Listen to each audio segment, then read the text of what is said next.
नमस्कार, हिमाचल समाचार में आपका स्वागत है। आज के मुख्य समाचार। मुख्यमंत्री ने कहा, लंबित राजस्व मामलों का 20 जनवरी तक निपटारा सुनिश्चित करें। प्रदेश भर में होगा राजस्व लोक अदालतों का आयोजन। मुख्यमंत्री ने 680 करोड़ रुपए की स्टार्टअप योजना के प्रथम चरण में ई टैक्सी योजना का किया शुभारंभ। प्रथम चरण में जारी किए जाएंगे 500 ई टैक्सी परमिट। आपदा राहत कोष में अंशदान। और अब समाचार विस्तार से। मुख्यमंत्री ठाकुर सुखविंदर सिंह सुक्खू ने इंतकाल, तकसीम तथा निशानदेही के लंबित मामलों का 20 जनवरी 2024 तक निपटारा करने के निर्देश दिए। मुख्यमंत्री की अध्यक्षता में हाई पावर कमेटी ने आज शिमला में प्रदेश में लंबित राजस्व मामलों की समीक्षा की और सभी उपायुक्तों को मिशन मोड पर लंबित मामलों का निपटारा करने को कहा। मुख्यमंत्री ने कहा कि वर्तमान राज्य सरकार आमजन की सरकार है तथा जन समस्याओं का निपटारा हमारी प्राथमिकता है। इसीलिए सरकार लंबित राजस्व मामलों की संख्या 0 करना चाहती है। उन्होंने कहा कि प्रदेश में काफी संख्या में राजस्व मामले लंबित है, जिनका तुरंत निपटारा करना आवश्यक है तथा सभी अधिकारी इस मामले पर गंभीरता से कार्रवाई करें। उन्होंने कहा कि नायब तहसीलदार से लेकर मंडलीय आयुक्त लंबित राजस्व मामलों की दैनिक आधार पर सुनवाई कर उनका समयबद्ध निपटारा करना सुनिश्चित करें। उन्होंने कहा कि सभी अधिकारियों की वार्षिक ACR में भी इस प्रगति को दर्शाया जाएगा। राज्य सरकार ने प्रदेश भर में 30 व 31 अक्टूबर 2023 को इंतकाल अदालतों का आयोजन किया, जिसके परिणाम बेहतर रहे तथा इंतकाल के लंबित 41,907 मामलों में से 31,105 का निपटारा कर दिया गया। उन्होंने कहा कि आगामी 1 व 2 दिसंबर को पुनः प्रदेश भर में इस प्रकार की विशेष अदालत का आयोजन किया जाएगा, जिसे राजस्व लोक अदालत का नाम दिया गया है। इस विशेष अदालत में इंतकाल के साथ साथ तकसीम के लंबित मामलों का प्राथमिकता के आधार पर निपटारा किया जाएगा। ठाकुर सुखविंदर सिंह सुक्खू ने सभी उपायुक्तों को निपटाए गए मामलों की पूरी रिपोर्ट मासिक आधार पर भेजने के निर्देश दिए, जिसमें व्यक्ति का नाम, पता और फोन नंबर का पूरा विवरण उपलब्ध हो। उन्होंने कहा कि उपायुक्त अपने अपने जिलों में राजस्व अधिकारियों के साथ बैठकें कर लंबित राजस्व मामलों का तेजी से निपटारा करने की रणनीति तैयार करें। इसके लिए आवश्यकता अनुसार स्टाफ का युक्तिकरण करें। उन्होंने कहा कि किसी भी राजस्व मामले में 3 दिन से अधिक की तिथि न दी जाए। लोगों की सुविधा के लिए राज्य सरकार ने राजस्व कानून में संशोधन किया है तथा अब समन की सर्विस इलेक्ट्रॉनिक माध्यम से भी की जा सकती है। जिलों में कर्मचारियों की कमी को दूर करने के लिए राज्य सरकार उपायुक्तों को सेवानिवृत्त कानूनगो की सेवाएं लेने की अनुमति भी देगी। उन्होंने मुख्य सचिव को मंडलीय आयुक्तों के स्तर पर लंबित राजस्व मामलों की निरंतर समीक्षा करने के निर्देश दिए और कहा कि राजस्व मंत्री 20 जनवरी से पहले पूरे प्रदेश में इस मामले की प्रगति की समीक्षा करें। मुख्यमंत्री ठाकुर सुखविंदर सिंह सुक्खू ने आज शिमला में 680 करोड़ रुपए की राजीव गांधी स्वरोजगार स्टार्टअप योजना के प्रथम चरण के अंतर्गत ई टैक्सी योजना का शुभारंभ किया। उन्होंने ई टैक्सी के लिए ऑनलाइन पंजीकरण करने की सुविधा प्रदान करने के लिए परिवहन विभाग की वेबसाइट का शुभारंभ किया, जिसके माध्यम से आवेदक 1 महीने की अवधि के भीतर इस वेबसाइट पर जाकर अपना पंजीकरण करवा सकते हैं। मुख्यमंत्री ने कहा कि पहले चरण में ई टैक्सी के लिए 500 परमिट जारी किए जाएंगे तथा आने वाले समय में मांग के आधार पर परमिट की संख्या बढ़ाई जाएगी। राज्य सरकार द्वारा बेरोजगार युवाओं को आय के निश्चित साधन उपलब्ध करवाने के लिए चरणबद्ध तरीके से सरकारी विभागों को ई टैक्सी उपलब्ध करवाई जाएगी। उन्होंने कहा कि राज्य सरकार ई टैक्सी की खरीद के लिए युवाओं को 50% सब्सिडी भी दे रही है। इसके साथ साथ इस योजना के तहत ऋण लेने की शर्तों में भी ढील दी जाएगी। जब हिमाचल की सरकार बनी थी, उसमें उस समय सरकार ने कुछ गारंटियां जनता के सामने रखी थी, जिसमें पहली गारंटी थी जो सरकारी क्षेत्र में हमारे कर्मचारी और अधिकारी है जिन्होंने हिमाचल में विकास की गाथा लिखी है, उनको ओल्ड पेंशन स्कीम देने की हमारी पहली गारंटी थी, जिसको हमने पूरा किया। उन 10 गारंटियों में हमारी एक गारंटी युवाओं को रोजगार देने के लिए 680 करोड़ की स्टार्टअप योजना की थी। उस दूसरी गारंटी का प्रथम चरण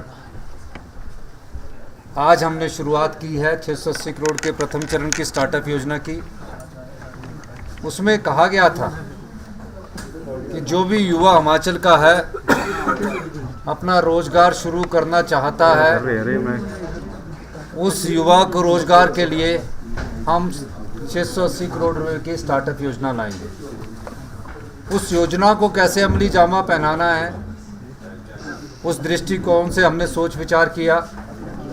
और जब हमने बजट प्रस्तुत किया तो हिमाचल की आबो हवा और जलवायु को देखकर हमने ये प्रयास किया कि हरित राज्य के रूप में इस स्टार्टअप योजना की शुरुआत की जाए और कैसे हरित राज्य के रूप में हमारे युवाओं को सम्मिलित किया जाए।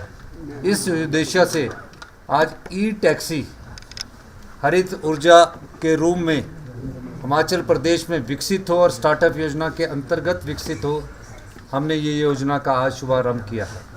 इसके लिए एक पोर्टल बनाया गया है। 1 महीने के अंदर युवा उस पोर्टल में अप्लाई करेंगे। अगर कोई हार्ड कॉपी भी देना चाहता है तो वो डायरेक्टरेट ऑफ ट्रांसपोर्ट में आकर अपनी हार्ड कॉपी दे सकता है। और 20 दिसंबर के बाद जितने भी युवा हैं जो 23 साल की उम्र पार कर चुके होंगे उनको इस स्टार्टअप योजना के अंतर्गत जोड़ा जाएगा। और अगर जो टैक्सी है, अगर वो ई टैक्सी लेता है और ई टैक्सी अगर 20 लाख रुपए की आती है तो उस 20 लाख रुपए में स्टार्टअप योजना के तहत हम उन्हें 50% सब्सिडी के तौर पर 10 लाख रुपए की अनुदान देंगे। अब 10 लाख रुपया तो सरकार से मिला, टैक्सी की कीमत रहेगी 10 लाख रुपया। उसको कैसे 10 लाख को वो आने वाले समय में अपने स्वरोजगार से जोड़ेगा और अपने परिवार का पालन पोषण करेगा। उसके लिए भी सरकार ने एक नीति लाई कि जितने भी विभाग हैं उन विभाग में फेज वाइज ई टैक्सी के माध्यम से उन टैक्सियों को जोड़ दिया जाएगा और सरकार की तरफ से उसके पास एक अश्योर्ड इनकम होगी। ठाकुर सुखविंदर सिंह सुक्खू ने कहा कि यह योजना रोजगार उपलब्ध करवाने के साथ साथ वायु प्रदूषण को कम करने और 31 मार्च 2026 तक हिमाचल प्रदेश को हरित ऊर्जा राज्य बनाने में मील पत्थर साबित होगी। ई टैक्सी के साथ साथ राज्य सरकार ई बस तथा ई ट्रक की खरीद पर भी 50% सब्सिडी प्रदान कर रही है। राज्य सरकार ने निजी बस ऑपरेटरों को ई बसों के लिए भी 24 परमिट जारी किए हैं। उन्होंने कहा कि इस तरह की देश में यह पहली योजना है। राज्य में ई वाहनों की चार्जिंग के लिए आधारभूत अधोसंरचना को स्थापित किया जा रहा है। 17 ई चार्जिंग स्टेशन अगले 2 महीने में बनकर तैयार हो जाएंगे तथा इसके साथ साथ परिवहन विभाग भी ई चार्जिंग स्टेशन स्थापित कर रहा है।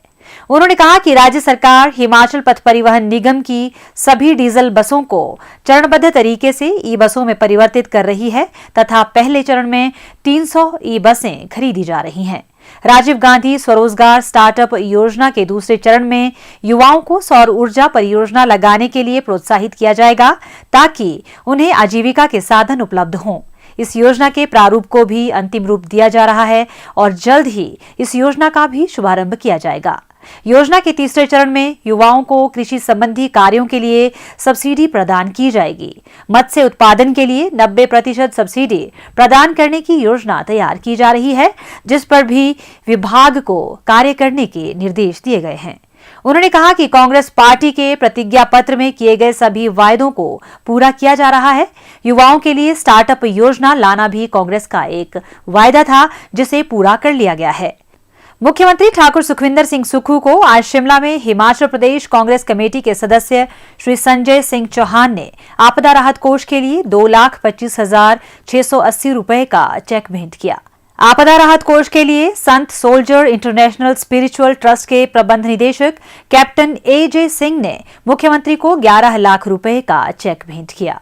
मुख्यमंत्री ने अंशदान के लिए दानकर्ताओं का आभार व्यक्त करते हुए कहा कि यह अंशदान आपदा प्रभावितों को राहत पहुंचाने में सहायक सिद्ध होगा। हिमाचल समाचार देखने के लिए सब्सक्राइब करें यूट्यूब चैनल हिमाचल समाचार, फॉलो करें x@DPRHP, लाइक करें Facebook page information and public relations department Himachal Pradesh. Follow करें इंस्टाग्राम @DIPR हिमाचल। विजिट करें वेबसाइट www.himachalpr.gov.in। इस अंक में इतना ही। कल फिर होगी मुलाकात। दीजिए इजाजत। नमस्कार।